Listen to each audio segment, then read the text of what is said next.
Hello, so today I'm going to talk about chapter 10 and 11 in developments in French politics. So chapter 10 goes into the socioeconomic policy and the governance. Now this is all up to 2021, so it doesn't go into the recent details, especially about the current ongoing issues in the government instability in France. And then chapter 11 goes into the Yellow Vest movement, the 2018-19 movement that changed French politics. So chapter 10 went into the influence that the Khomri Law had in French politics as a law aimed at privatizing and deregulating the French labor market. While it didn't pass at the time of its creation, Macron's decrees in this area followed aspects from its content, including through the policies of collective bargaining and the usage of short-term contracts. So what I found most striking about this situation was the different dimensions of democracy that we can analyze here. From what the Khomri Law and Macron's succeeding decrees aim for in the labor field, and just how structurally complex and socially unpopular this attempt at democratizing labor has been. So labor is commonly evaluated, in the US perspective at least, as a separate apparatus that is controlled by the people,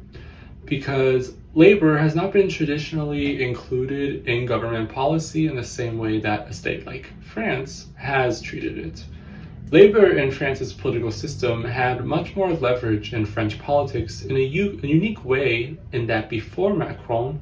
there was no collective bargaining for labor and policy because labor was structurally integrated within the French political system, including the state, as France has had more labor protections than many other Western states. So when the Khomri Law was proposed, aiming to make labor more within the hands of the people through the removal of the centralized state power over this body, in a way making it more democratically controlled,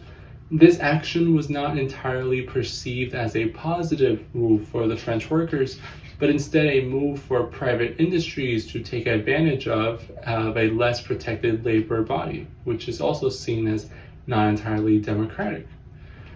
What we can determine then in the situation is this issue of the two dimensions of democracy that are at odds, or at least two interpretations of democracy here.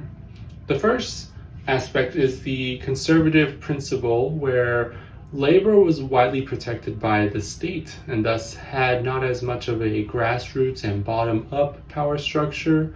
This relates most similarly to the values and democracy's protection of minorities and providing fair and equal treatment for actors.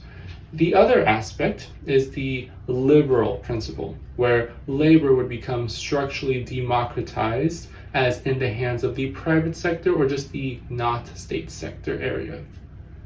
Now this relates most similarly to the value of democracies being a product of the people and not the state necessarily. What has resulted from the institution of this second, the liberal principle of democracy, has been the introduction of a new level of freedom where private businesses take advantage of a field no longer as regulated by the state as before, even if it was for the protection of the not so powerful body as labor. The protests against these changes, including in the efforts to make France more competitive that resulted in the 2023 pension protests, were in opposition to this second principle of democracy and the democratization of labor. Instead, the resistance saw another dimension of democracy worth fighting for, the aspect of being fair and for the people. So this shows how flexible democracy is in this related topic, especially when democratization is seen as insufficient for balancing against businesses' power and influence. In this case, we have to wonder whether democracy is something we can even fully agree on in its definition, when it has been demonstrated to so clearly that the avenue of democratizing labor by releasing it from state support was not taken positively to the French people's liking. The Yellow Vest movement began from the French policy that reversed diesel vehicles' priority for the green transition. That was later revealed that diesel was actually just as detrimental to the environment as gasoline-run cars. So this in turn made those who drove diesel cars and car makers of the diesel model that used to be considered the most economically beneficial from state support suddenly lose their benefits, their political respect, and essentially become the enemy overnight in a way. We have witnessed this type of phenomenon, not necessarily to the same scale here of what happened in the Yellow Vest movement, but the situation where what used to be considered the green or the socially acceptable choice, or the umbrella idea of just the so-called right choice, consistently finds itself questioned and overturned in something like the gasoline diesel issue, or another thing I can relate to in the United States, the original feminist beliefs, especially even in the 2000s, that women needed to be protected in their own sports. Why we needed certain articles to protect women's sports from men's sports. But now the debate has transitioned to including transgender people in these sports, which overturns the original notion of protecting women along the biological females lines of having their own spaces for sports, when the issue of sexual biology is now coming at odds with gendered women's sports, which just shows that there is too much complexity here. So then this is something worth noting in our policies, because it contributes further to the convoluted fluidity for something like green policy has caused in pushback from those who are more concerned about getting by and not too much about being green necessarily, because these two have consistently proven themselves not able to work in harmony, given the Yellow Vest movement's protests as one pinnacle example. But beyond the political level, in our age of mass information at the tip of our fingers, beliefs about vaccines and what food is most and least detrimental to one's health has changed human behavior to become overwhelmed by the constant changes of our social understanding into what truly can be considered a definite and even true fact. The Yellow Vest movement proved itself a retaliation against this fluidity for something especially as grand and hard to personalize as the green transition and climate change. The members of this movement also positioned themselves along the left-behind faction of voters, similar to the pro-Brexit voters in the United Kingdom,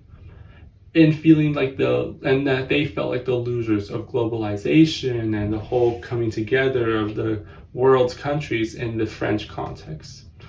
As well as this issue, we have continued to see develop in the green transition's pushback, including a more recent example from rural farmers who were told to adopt more eco-friendly practices at the expense of their own businesses, which was met with the large-scale tractor protests in French, as well as other European countries' big cities in 2024. We have to acknowledge just how personal this is for this demographic, because those within the urban spaces have been seen, at least, as at the heart and benefiting from centralized national policy like in France. And this dilemma has been exacerbated by the growing rural-urban divide, as well as the culture wars that frequently align on these same lines, with rural and those seeking to conserve cultural standards being against urban and those seeking to change and continue changing culture. This is just a general way of looking at this topic. Now, although the Yellow Vest movement protests were not entirely on these rural-urban divide lines, that division was paramount towards the Yellow Vest movement's aim of halting Macron's centralizing efforts of government. So the massive protests that erupted from this movement were unique to other French protests in the past, and they produced newer questions about law and order. So this movement organized almost entirely online, and was virtually leaderless for the French state to seek a central figure for accountability. Government has aimed to regulate every aspect of our lives, so land, sea, water, and even space's minute importance as the other three. But now the online realm is a new terrain that erupted in significance abruptly. And we already saw this space utilized for other massive actions, like the Arab Spring in the early teens. But we are now confronting a new question.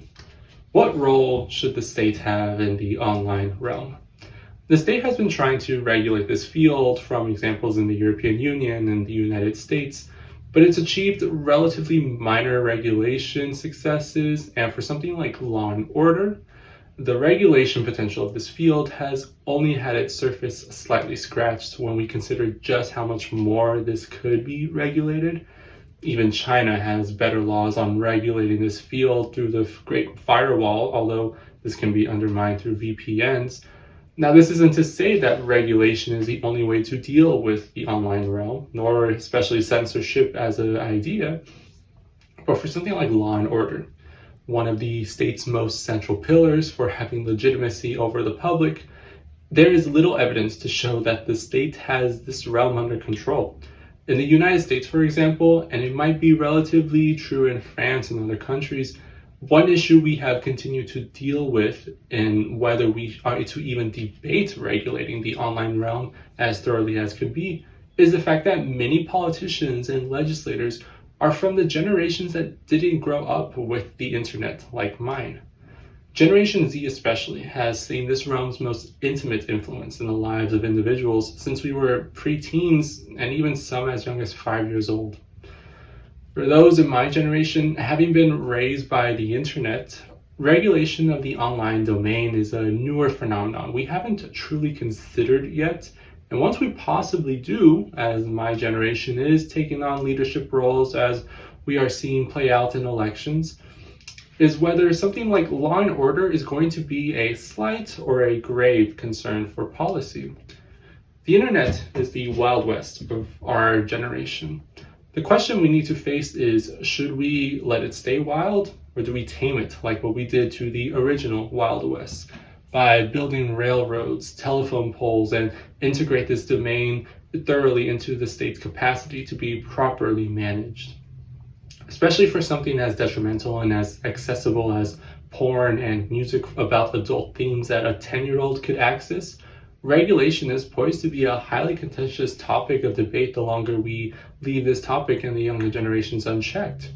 As we see, Australia just passed the social media ban on under 16-year-olds, and we'll see how this plays out. And already online, there is also a common trend in humor, which is one of the best ways of communicating and understanding what is going on in the field of, especially of the Generation Z sentiments. There's a humor that shows how people from my generation are reflecting on just how disturbing and unsure we feel about having been exposed to such adult content in our middle and high school years. Thank you for watching this video, and I will see you in the next one.